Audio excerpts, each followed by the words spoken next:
Bonjour à tous, ici Anzoom et bienvenue dans un nouveau concept de vidéo qui a pour but de vous présenter un petit peu des espèces insolites de fourmis que l'on pourrait trouver dans le monde. Aujourd'hui, je commence par mon coup de cœur, vraiment c'est l'espèce que je préfère, que j'aimerais beaucoup élever un jour, qui sont les fourmis tisseuses.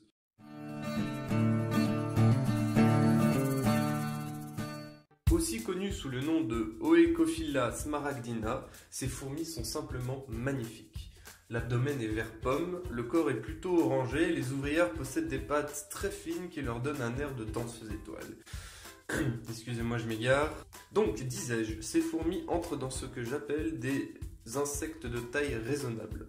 Environ 14 mm pour la gyne, qui, elle, est complètement verte, et les ouvrières présentent des tailles variant de 3 à 9 mm de long. Cette espèce a la particularité d'être arboricole, c'est-à-dire qu'elle ne vit pas sous terre comme la plupart de ses congénères, mais prolifère dans les feuilles des arbres, notamment les ficus, où elles se construisent leur nid.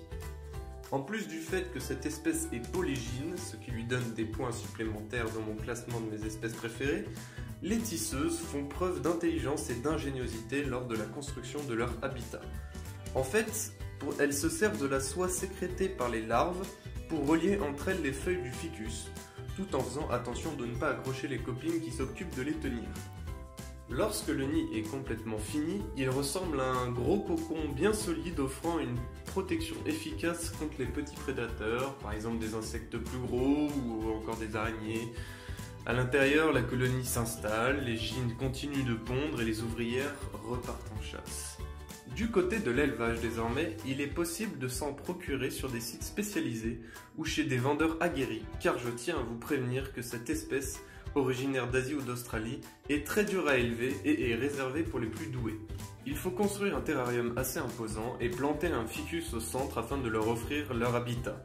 De plus, si l'arbre meurt, la colonie meurt aussi.